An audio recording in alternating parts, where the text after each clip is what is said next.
Chapter 21 Thieves in the Night. "Who's down here?" asked Fairy Godmother, holding her wand high in the air like a torch and walking closer and closer to the speedboat. "Quick, hide!" said Mal, and the four of them scrambled to find the nearest hiding place. Jay and Carlos dove under the seats, while Mal and Evie crouched behind a few containers. "Do you think she saw us?" Carlos whispered worriedly.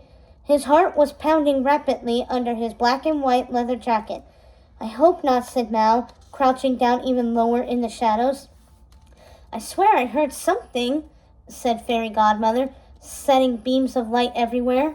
The light arced over the boat they were hiding in, but no one moved, so it danced over to the next boat. Carlos breathed a small sigh of relief. "I guess I was wrong," muttered Fairy Godmother, and she walked back toward the shuttered yacht club at the end of the dock and began waving her wand again, making the windows sparkle and giving the building a new coat of paint. "What's Fairy Godmother doing down here anyway?" Evie whispered. It looks like she's working on the Royal Yacht Club," said Mal. "Ben's parents are returning from their cruise, and I think that's where they're planning to hold the welcome reception. I heard the work on getting the place up to snuff was behind schedule." "How long is she going to be here? My legs are getting cramped," complained Jay. "Shush," said Mal.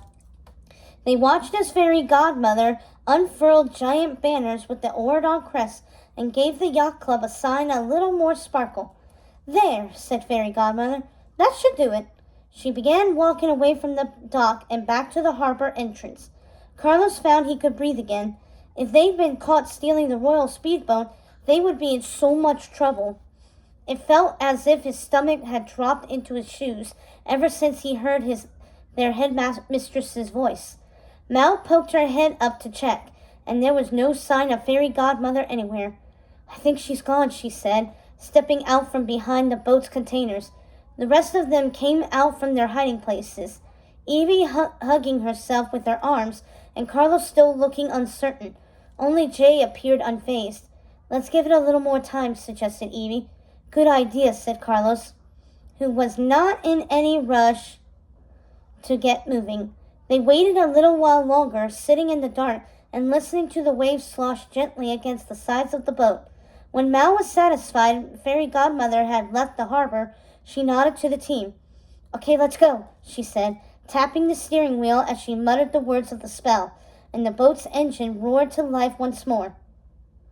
Alas, a second later the entire dock was flooded with light, and this time Fairy Godmother caught them boat-handed. "Aha! I knew there was someone here," said Fairy Godmother triumphantly. She walked down the narrow dock, pointing her wand at the perpetrators. "Mal, Jay, Carlos, and Evie. What are you four doing down here? And with the royal speedboat?" she gasped. "Are you stealing it?" "It certainly looks that way," thought Carlos. "Fairy Godmother, we can explain," said Mal. "Yes, we were, said Carlos, as he vainly tried to come up with a plausible explanation as to why they had trespassed onto the royal dock. But Fairy Godmother shook her head, her lips a tight line. She kept the wand trained on the four of them and herded them away from the shoreline. "Shush! I don't want to hear it till we're safely back at school." She bundled all the four villain kids into her van and drove them to Oradon Prep. They sat in silence in the back seats, miserable and scared. What do you think is going to happen to us?" whispered Carlos from the third row. "A lot of detention," Mal whispered back. "That can't be too bad, right? We'll just have to bake a lot of cakes." "Hopefully she won't send us back to the Isle of the Lost," said Jay. Evie squeaked. "She wouldn't do that, would she?" "She could," said Mal. "Oh, no," said Evie. "I don't want to go back there." "But it's home," said Mal, trying to soothe her friend. "It won't be that bad." "Mal, don't you understand? Oradon is my home now," said Evie, looking out the window at the array of lights from the sparkling castles that dotted the landscape.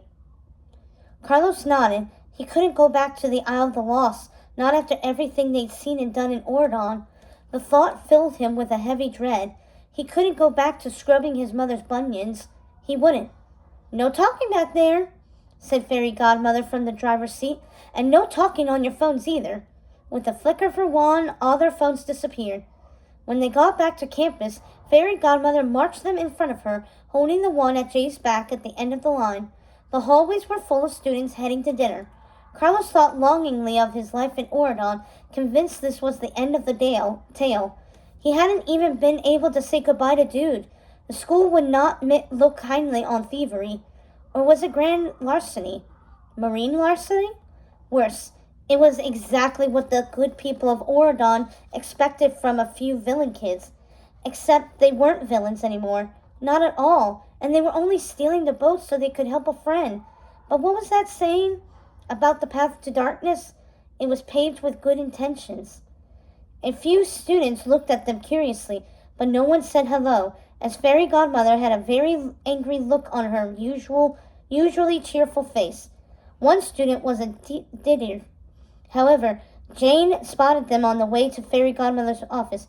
"Mom," she said, stopping in her tracks. "What's going on?" Carlos' heart lurched once more, this time with hope. Maybe Fairy Godmother would listen to Jane. Jane could make her understand they weren't doing something evil. He was about to answer her, but Fairy Godmother didn't give him a chance. "Nothing, dear. Get out of the way," said Fairy Godmother, brushing off her only child and striding to the front of the pack. "This doesn't concern you." But Jane wouldn't be dismissed so easily. She fell in step with the four friends. "What happened?" asked Jane. "Why is my mom so mad?" Jane looked glum. Mal shook her head. "I don't want to get you in trouble, too," she said. "Evie, what's wrong? Are you crying?" asked Jane as they kept walking up the stairs. Evie sniffled but didn't answer.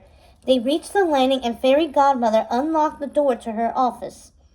She tapped her wand and motioned the villain kids to enter. Jane caught Carlos asleep before he disappeared behind the door. "Carlos, what's the matter? What did you guys do?" "Help us," Carlos whispered urgently. "I think we're going to be kicked out of here." "Kicked out?" said Jane, so aghast that she almost dropped her books. She stared at Carlos, shocked and wide-eyed at the very idea. "But you guys can't leave." "We don't want to," he said, feeling as terrible as he looked. "I'll figure out something, I promise," said Jane. "You guys aren't going anywhere." He smiled his thanks and reached for her hand. Jane gave it a squeeze, but had to let go as Fairy Godmother pulled Carlos into the room. It was too bad their little Oregon experiment was ending already, thought Carlos. He would have really liked to spend more time in Jane's company.